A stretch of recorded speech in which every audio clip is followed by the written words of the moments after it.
жерде эме кылгам, фан встреча кылганбыз. Быйыл дагы жасасакпы деп планга атабыз. Дал ушул жерде 2600 адам болгон. Билбейм быйыл канча киши болот. Буюрса үйгө келип алып достор, эсиңерде болсо мен буга чейин айтып кеткенмин, дагы да айтайын. Кызына келгенде эле кызыңа сайып устабыз. Сайып коебуз сиздерде. Ооба. Окумай, кимге берем биринчи? Аяшыңа.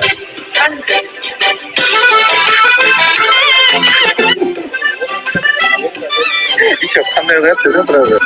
Я енді бізде толтырмай коёбуз да. Көрөбүз. Келгенде ак жолуп салып, көзүн челен, юктушкан макияж.